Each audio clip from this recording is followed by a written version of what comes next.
जय Shri Ram YouTube family, स्वागत है आपका मेरे आज के पार्ट में। आज हम 14 पार्ट जो है वो शुरू करेंगे और 13 पार्ट का जो अगर आपने नहीं देखा है वो मैं आपको डिस्क्रिप्शन में ऐड कर दूंगी लिंक, आप वहां जाके उसको देख सकते हैं। तो हमने पार्ट 13 में मैं अगर आपको थोड़ा सा रिकैप करूं तो पार्ट 13 में हमने क्या पढ़ा था कि किस तरह से सती जी ने अपना रूप जो है सीता जी का रूप धारण किया था और वो वहां चली गई जहाँ पे श्री रामचंद्र जी जा रहे थे। ऐसा जो है वो रामचंद्र जी को तो वैसे तो पता था, लेकिन जैसे ही लक्ष्मण जी ने उन्हें देखा तो लक्ष्मण जी जो है वो मतलब भ्रम रह गए उसको देख के। और उनको पता था कि श्री रघुनाथ जी जो राम जी हैं वो ये सब जानते हैं। तो आगे देखते हैं आगे की कथा हमारी किस तरह से रही। तो आप मेरे साथ कृपया करके जुड़े रहें पार्ट 14 में और आगे हम देखेंगे कि किस तरह से सती जी का रूप उनको पता चला और किस तरह से आगे राम और लक्ष्मण ने आगे की कथा जो है वो प्रस्तुत की। तो चलिए हम शुरू करते हैं नेक्स्ट पार्ट। तो जय श्री राम, सबको हर हर महादेव। जय श्री राम। राम बचन मृदु गूढ़ सुनी, उपजा अति संकोचू, सतीस भीत महेश पहीं, चली हृदयंबर सोचू। श्री रामचंद्र जी के कोमल और रहस्य भरे वचन सुनकर सती को बड़ा संकोच हुआ। वो डरती हुई शिव जी के पास चल दी। उनके हृदय में यह चिंता हो गई, मैं शंकर कर कहा न माना, निज अज्ञानो राम पर आना, जाई उतरू अब देहूं कहाँ, और उपजा अति दारुण दाहा। कि मैंने शंकर जी का कहना ना माना और श्री रामचंद्र जी पर अपने अज्ञान को आरोपित कर दिया। अब मैं शिव जी को क्या उत्तर दूंगी। इस प्रकार सोचते सोचते हाहद के हृदय में अत्यंत भयानक जलन पैदा हो गई। जाना राम सती दुख पावा, निज प्रभाव कछु प्रगति जनावा, सती दीख कौतुक मग जाता, आ गए रामो सहित श्री भ्राता। श्री रामचंद्र जी ने सती के दुख को जान लिया। तब उन्होंने अपना कुछ प्रभाव प्रकट करके उन्हें दिखलाया। सती ने मार्ग में जाते हुए यह कौतुक देखा कि श्री रामचंद्र जी सीता जी और लक्ष्मण जी के साथ आगे चले जा रहे हैं। फिर चितबा पाछे प्रभु देखा, सहित बंधु सिय सुंदर वेशा, जहाँ चित वहीं तहाँ प्रभु असीना, से वहीं सिद्ध मुनीस प्रवीणा। तब उन्होंने पीछे की ओर घूम कर देखा तो वहां भी लक्ष्मण जी और सीता जी के साथ श्री रामचंद्र जी सुंदर वेश में दिखाई दिए। वे जिधर देखती हैं उधर ही श्री रामचंद्र जी विराजमान हैं और सिद्ध मुनीश्वर उनकी सेवा में लगे हुए हैं। बोलिए जय श्री राम। देखे शिव विधि विष्णु अनेका, अमित प्रभाव एक ते एका, बंदत चरण करत प्रभु सेवा, विविध वेश देखे सब देवा। सती ने एक से एक बढ़कर असीम प्रभाव वाले शिव ब्रह्मा और विष्णु को भी देखा कि भांति भांति का वेश धारण किए सभी देवता श्री रामचंद्र जी की चरण वंदना और सेवा कर रहे हैं। सती विधात्री इंदिरा देखी अमित अनूप, जहीं जहीं वेश आजादी, सुर ते ही तन अनुरूप। बोलता उन्होंने अनगिनत अनुपम सती ब्रह्माणी और लक्ष्मी जी भी देखी। जिस जिस रूप में ब्रह्मा आदि देवता थे उसी के अनुकूल रूप में उनकी ये सब शक्तियां भी थी। देखे जहाँ तहाँ रघुपति जेते, शक्तिंत सहित सकल सुरते ते, जीव चराचर जो संसारा, देखे सकल अनेक प्रकारा। सती ने जहाँ जहाँ श्री रघुनाथ जी को देखा उन्हें अपनी अपनी शक्तियां सहित वहाँ उतने ही देवता दिखाई दिए। संसार के समस्त चराचर जीव उन्हें दिखाई देने लगे। पूज ही प्रभु ही देव बहुवेशा, राम रूप दूसर नहीं देखा, अब लोके रघुपति बहु तेरे, सीता सहित ना वेश घनेरे। उन्होंने देखा कि अनेक वेश धारण करके देवता प्रभु श्री रामचंद्र जी की पूजा कर रहे हैं, परंतु श्री रामचंद्र जी का दूसरा रूप कहीं नहीं दिखाई दिया। सीता सहित श्री रघुनाथ जी को तो अनेक देखें परंतु उनके वेश अनेक नहीं थे। सोई रघुवर सोई लक्ष्मण सीता, देखी सती अति भई सबीता, हृदय कंप तन सुधि कछु नाही, नैन मोदी बैठी मग माही। सब कहीं बही रघुनाथ जी, बही लक्ष्मण और बही सीता जी। ऐसा देखकर सती बहुत डर गईं। उनका हृदय कांपने लगा और देह की समस्त सुध बुध जाती रही। वे आंख मूंद कर रास्ते में बैठ गईं। बहुरी बिलोक्यो नयन उहारी, कछु न दीख तहाँ दक्ष कुमारी, पुनि पुनि नाय राम पद सीसा, चली तहाँ जह रहे गिरीसा। फिर आंख खोल कर देखा तो वह सती को कुछ भी दिखाई न दिया। तब वे बार बार श्री रामचंद्र जी के चरणों में सिर नवाकर शिव जी के पास चल दी। जय श्री राम। गई समीप महेश तब हंसी, पूछी कुशलात, ली नहीं परीक्षा कब न विधि, कहूँ सत्य सब बात। बोलिए जय श्री राम। जब वह शिव जी के पास पहुंची तो शिव जी ने हंसकर एवं कुशल पूछकर कहा कि तुमने श्री राम जी की किस प्रकार से परीक्षा ली, सच सच सारी बात कहो।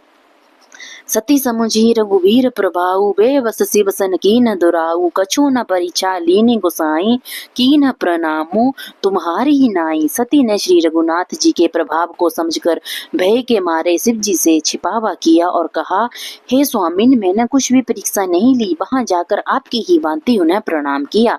जो तुम कहा सो मृषा न होई, मोरे मन प्रतीति अति सोई। तब शंकर देखियो धरि ध्याना, सती जो कीन चरित सबु जाना। आपने जो कहा वह झूठ नहीं हो सकता, मेरे मन में यह पूर्ण विश्वास है। तब शिव जी ने ध्यान करके देखा और सती ने जो किया था सब जान लिया। बहुरी राम माय सिरुनावा, प्रेरी सती जे ही जुट कहावा, हरि इच्छा भावी बलवाना, हृदय विचारत शंभु सुजाना। फिर श्री रामचंद्र जी की उस माया को सिर नवाया जिसने सती के मुंह से भी झूठ कहला दिया। शिव जी ने मन ही मन विचार किया कि हरि की इच्छा रूपी भाभी प्रबल है। सती कीन सीता कर वेसा, शिव उर भयो विषाद विशेषा, जो अब करो सती सन प्रीति, मिटई भक्ति पतु होई अनीति। सती ने सीता जी का वेश धारण किया। यह जानकर शिव जी के हृदय में बड़ा दुख हुआ। उन्होंने सोचा कि यदि मैं अब सती से प्रीति करता हूँ तो भक्ति मार्ग लुप्त हो जाएगा और बड़ा अन्याय होगा। परम पुनीत न जाय तजी, किए प्रेम बड़ पापू, प्रगति न कहत महेशु कछु, हृदय अधिक संतापू। सती परम पवित्र हैं, इसलिए इन्हें छोड़ते भी नहीं बनता और प्रेम करने में बड़ा पाप लगता है। शिव जी प्रकट में कुछ भी कहते नहीं, परंतु उनके हृदय में बड़ा दुख है। तब शंकर प्रभु पद सिरुनावा, सुमिरत राम हृदय मस आवा, एहि तन सती भेट मोहि नाहि, शिव संकल्पु कीन मन माहि। तब शिव जी ने श्री रामचंद्र जी के चरण कमलों में सिर नवाया और श्री राम जी का स्मरण करते ही उनके मन में यह विचार आया कि सती के इस शरीर से मेरी पत्नी रूप में भेंट नहीं हो सकती। तब शिव जी ने अपने मन में यह संकल्प कर लिया, अस विचारी शंकरु मति धीरा, चले भवन सुमिरत रघुवीरा, चलत गगन वह गिरा सुहाई, जय महेश बलि भक्ति दृढ़ाई। जय श्री राम। ऐसा विचार कर स्थिर बुद्धि शंकर जी श्री रघुनाथ जी का स्मरण करते हुए अपने घर कैलाश को चल दिए।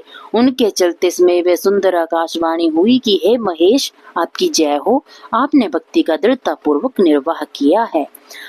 असपन तुम बिनु करी को आना, राम भगत समरथ भगवाना, सुनि नभ गिरा सती और सोचा, पूछा शिव ही समेत सकोचा। आपके सिवा दूसरा कौन ऐसी प्रतिज्ञा कर सकता है? आप श्री रामचंद्र जी के भक्त हैं, समर्थ हैं और भगवान हैं। इस आकाशवाणी को सुंदर सती के मन में चिंता हुई और उन्होंने सकुचाते हुए शिव जी से पूछा, कीन कवन पन कहूँ कृपाला, सत्य धाम प्रभु दीन दयाला, जतपि सती पूछा बहुभांति, तदपि न कहूँ त्रिपुर आराती। हे कृपालु, कहिए आपने कौन सी प्रतिज्ञा की है? प्रभु, आप तो सत्य के धाम और दीन दयालु हैं, कृपा कर मुझे बताएं। इस प्रकार सती ने अनेक प्रकार से पूछा, परंतु शिव जी ने कुछ भी ना कहा। बोलिए जय श्री राम। सतीम हृदयम अनुमान किय, सबु जानियो सर्वज्ञ, कीन कपटु में शंभुसन, नारी सहज जड़ अज्ञ। सती ने हृदय में अनुमान किया कि सर्वज्ञ शिव जी सब जान गए हैं कि मैंने उनसे कपट किया है। स्त्री स्वभाव से ही मूर्ख और बेसमझ होती है। जलुपे सरिस बिकाई देखहूँ, प्रीति की रीति भली, बिलग होई रसु जाई, कपट खटाई परत मुनि।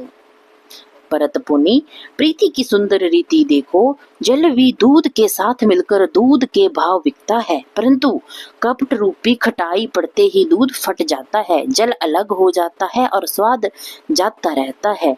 हृदय सोचू समुझत निज करनी, चिंता अमित जाई नहीं बरनी, कृपा सिंधु शिव परम अगाधा, प्रकट न केहू मोर अपराधा। अपनी करनी को याद करके सती के हृदय में इतनी चिंता हुई जिसका वर्णन नहीं किया जा सकता। उन्होंने समझ लिया कि शिव जी कृपा के अथाह सागर हैं, इसलिए प्रकट में उन्होंने मेरा अपराध नहीं बताया। शंकर रूखब लोकी भवानी प्रभु मोही तजु हृदय मकुलानी निज अग समुझी न कछु कहीं जाई तपई अवा इव उर अधिकाई। शिव जी का रुख देखकर सती समझ गई कि स्वामी ने मेरा त्याग कर दिया है। वे व्याकुल हो उठी। अपने पाप को जानकर उनसे कुछ कहते नहीं बनता, परंतु उनका हृदय भीतर ही भीतर कुम्हार के आवे के समान जलने लगा।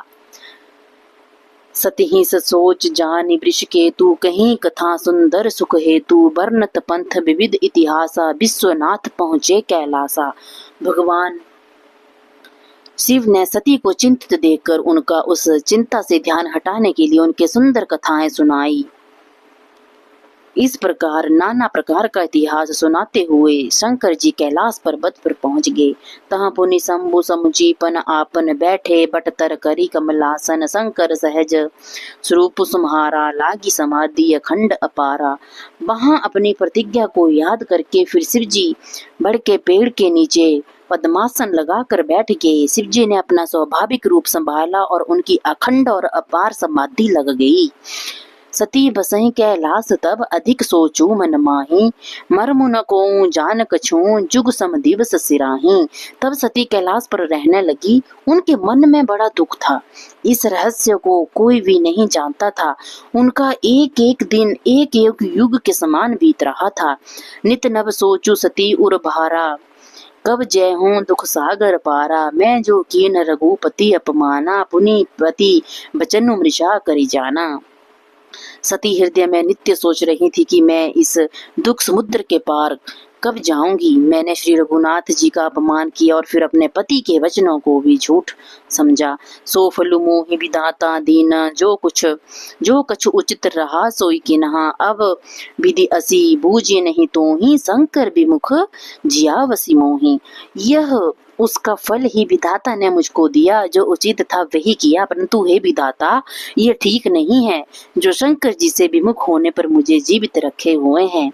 कहीं न जाए कछु हृदय गलानी मन महो राम ही सुमिर सयानी। जो प्रभु दीन दयालु कहावा आरति हरन वेद जसु गावा। सती की हृदय की गलानी कहीं नहीं जाती। सती ने मन ही मन श्री रामचंद्र जी का स्मरण किया और बोली, हे प्रभु आप दीन दयालु हैं। वेदों ने आपका ऐसा यशगान किया है कि आप दुख को हरने वाले हैं। तो मैं विनय करऊं कर जोरी छूट हूँ बेगी देह यह मोरी। जो मोरे शिव चरण सने हूँ मन क्रम वचन सत्य व्रतुए हूँ। इसलिए मैं हाथ जोड़कर विनती करती हूँ कि मेरी यह देह जल्दी छूट जाए। यदि मेरा शिव जी के चरणों में प्रेम है और मेरा यह प्रेम मन वचन और कर्म से सत्य है। बोलिए जय श्री राम। तो सब दर्शी सुनिय प्रभु करऊं सो बेगी उपाई होई मरनु जेहि बिनहि श्रम दुसह विपत्ति बिहाई। तो हे सर्वदर्शी प्रभु सुनिए और शीघ्र ही वह उपाय कीजिए जिससे मेरी मृत्यु हो जाए और बिना परिश्रम ही पति परित्याग रूपी यह असहारा विपत्ति दूर हो जाए। यही विधि दुखित प्रजेश कुमारी अकथनीय दारुण दुखु भारी बीते संवत सहस 87 तजी समाधि संभू अविनाशी। इस प्रकार सती इतनी दुखी थी कि उनके उस दारुण दुख का वर्णन नहीं किया जा सकता। 87,000 वर्ष बीत जाने पर अविनाशी शिव जी ने अपनी समाधि खोली। कितने वर्ष बीत जाने पर? 87,000 वर्ष बीत जाने पर अविनाशी शिव जी ने अपनी समाधि खोली। राम नाम शिव सुमिरन लागे जानियो सती जगतपति जागे जाय शंभु पद वंदन किन्हा सन्मुख शंकर आसुन दिन्हा। समाधि खुलते ही शिव जी राम नाम का स्मरण करने लगे। तब सती ने समझ लिया कि शिव जी जाग चुके हैं। उन्होंने जाकर शिव जी के चरणों में प्रणाम किया तथा शिव जी ने उन्हें बैठने के लिए अपने सामने आसन दिया। लगे कहन हरि कथा रसाला दक्ष प्रजेश भयेत ही काला। देखा विधि विचारी सब लायक दक्ष ही कीन प्रजापति नायक। शिव जी भगवान हरि की रस में कथाएं कहने लगे। उसी समय दक्ष प्रजापति हुए और ब्रह्मा जी ने दक्ष को सब प्रकार से योग्य समझकर प्रजापतियों का नायक बना दिया। बड़ अधिकार दक्ष जब पावा, अति अभिमान हृदय तब आवा। नहीं को अस जन्मा जग माहे, प्रभुता पाई जाहि मद नाही। दक्ष के हृदय में इतना बड़ा अधिकार पाकर अत्यंत अभिमान आ गया। जगत में ऐसा कोई नहीं पैदा हुआ जिसे प्रभुता पाकर मद न हो। दक्ष लिए मुनि बोली सब कर न लगे, बड़ जाग नेवते सादर सकल सुर, जे पावत मख भाग। तब दक्ष सब मुनियों को बुलाकर बड़ा यज्ञ करने लगे। दक्ष ने उन सब देवताओं को आदर सहित निमंत्रित किया जो यज्ञ का भाग पाते हैं। किन्नर नाग सिद्ध गंधर्वा, बदून समेत चले सुर सरबा। विष्णु बिरंची महेशु बिहाई, चले सकल सुर जान बनाई। दक्ष का निमंत्रण पाकर विष्णु ब्रह्मा और महादेव जी को छोड़कर सभी देवता किन्नर नाग सिद्ध गंधर्व अपनी अपनी पत्नियों सहित अपना अपना विमान सजाकर चले। सती बिलो के व्योम विमाना, जात चले सुंदर विधि नाना। सुर सुंदरी करहीं कल गाना, सुनत श्रवण छूटहि मुनि ध्याना। सती ने देखा अनेक सुंदर विमान आकाश में चले जा रहे हैं। देव सुंदरियां मधुर गान कर रही हैं, जिन्हें सुनकर मुनियों का ध्यान छूट जाता है। पूछियो तब शिव कह्यूं बखानी, पिता यज्ञ सुनि कछु हरसानी। जौ महेशु मोहि आयसु देहि, कछु दिन जाई रहो मिस एहि। सती ने विमानों में देवताओं के जाने का कारण पूछा। तब शिव जी ने सब बातें बताई। पिता के यज्ञ की बात सुनकर सती बहुत प्रसन्न हुई और सोचने लगी कि यदि महादेव जी मुझे भी आज्ञा दे दें तो इसी बहाने कुछ दिन पिता के घर जाकर रहूं। पति परित्याग हृदय दुखु भारी, कहे न निज अपराध बिचारी। बोली सती मनोहर बानी, भय संकोच प्रेम रससानी। उनके हृदय में पति द्वारा त्यागे जाने का बड़ा दुख था, पर अपना अपराध समझकर वे कुछ कहती ना थी। आखिर भय संकोच और प्रेम रस में सनी मनोहर वाणी से वे बोली। क्या बोलती हैं? पिता भवन उत्सव परम, जौ प्रभु आयसु होई। तो मैं जाऊं कृपा यतन, सादर देखन सोई। हे प्रभु, मेरे पिता के घर बहुत बड़ा उत्सव है। यदि आपकी आज्ञा हो तो मैं आदर सहित उसे देखने जाऊं। केहू नीक मोरेहु मन भावा, यह अनुचित नहीं नेवत पठावा। दक्ष सकल निज सुता बुलाई, हमरे बेयर तुम हऊ बिसराई। शिव जी बोले, तुम्हारी बात तो ठीक है और मुझे पसंद भी आई है, किंतु उन्होंने हमें निमंत्रण नहीं भेजा है, अतः इस प्रकार बिना बुलाए जाना अनुचित है। इस अवसर पर दक्ष ने अपनी सब पुत्रियों को बुलाया है, किंतु हमसे बैर होने के कारण उन्होंने तुम्हें भी बुला दिया है। ब्रह्मा सवा हम सन दुख माना, ते ही ते अजहूं करही अपमाना। जौ बिनु बोले जाहूं भवानी, रही न सीलू स्नेहु न कानी। एक बार ब्रह्मा की सभा में वे हमसे अप्रसन्न हो गए थे, वे अब भी हमारा अपमान करते हैं। हे पार्वती, यदि तुम बिना बुलाए जाओगी तो न सील स्नेह रहेगा और न मान मर्यादा रहेगी। यद्यपि मित्र प्रभु पितु गुरु गेहा, जाय बिनु बोल्यो न संदेहा। तदपि विरोध मान जहाँ कोई, तहाँ गए कल्याण न होई। यद्यपि मित्र स्वामी पिता और गुरु के घर बिना बुलाए भी चले जाना चाहिए, लेकिन यदि ऐसी जगह कोई विरोध हो तो उस जगह बिना बुलाए जाना ठीक नहीं है। भांति अनेक संभो समुझावा, भावी वस न ज्ञान और आवा। कह प्रभु जाहूं जो बिनहि बुलाए, नहीं भली बात हमारे भाए। शिव जी ने अनेक प्रकार से समझाया, पर सती जी क्या थी, सती जी मान नहीं रही थी, है ना। तो चलिए पढ़ते हैं हम आगे। फिर शिव जी ने कहा कि यदि बिना बुलाए जाओगी तो हम इसे अच्छी बात नहीं मानेंगे। आगे क्या बोलता है? कहीं देखा हर जतन बहु, रही न दक्ष कुमारी। दिए मुख्य गण संग तब विदा की न त्रिपुरारी। शिव जी ने अनेक प्रकार से कहकर देख लिया, किंतु सती किसी भी प्रकार नहीं रुकी। तब महादेव जी ने अपने मुख्य गणों को साथ देकर उन्हें विदा कर दिया। बोलिए हर हर महादेव। पिता भवन जब गई भवानी, दक्ष त्रास काहू न सनमानी। सादर भले मिली एक माता, भगिनी मिली बहुत मुस्कुराता। सती जब पिता दक्ष के घर पहुंची तब दक्ष के भय से किसी ने भी उनकी आव भक्त नहीं की, केवल उनकी माता ही आदर से मिली। बहनें भी बहुत मुस्कुराती हुई मिली।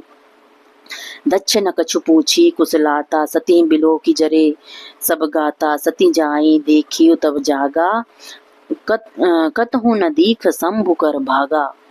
बोलता दक्ष ने उनकी कुशल तक नहीं पूछी, अपितु सती को देखकर उल्टे उनके सारे अंग भवक उठे। तब सती ने यज्ञ को देखा तो वहां शिव जी का भाग भी नहीं दिखाई दिया।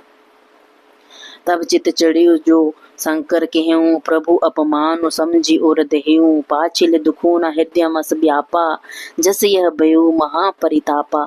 तब शिव जी की बात उनकी समझ में आई, जहाँ विरोध हो वहां क्यों नहीं जाना चाहिए। पति के अपमान को समझकर सती का हृदय जल उठा।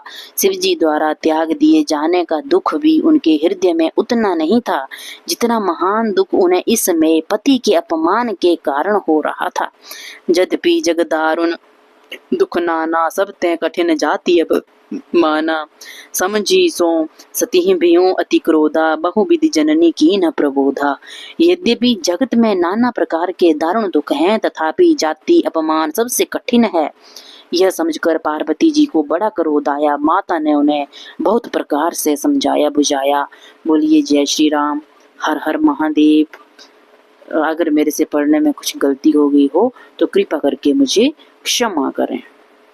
तो आज के पाठ में हमने पढ़ा कि किस तरह से शिव जी ने पार्वती जी को यज्ञ में जाने के लिए मना किया, लेकिन पार्वती जी जो थी उन्होंने यज्ञ में जाने से मतलब शिव जी के साथ वाद विवाद किया कि नहीं हम जाएंगे और हमारे पिताजी यज्ञ कर रहे हैं तो मुझे जाना चाहिए। शिव जी के लाख मना करने के बावजूद भी पार्वती जो थी वो अपने पिता के घर चली गई। तो आगे क्या होता है उसके बारे में हम नेक्स्ट पार्ट में पढ़ेंगे।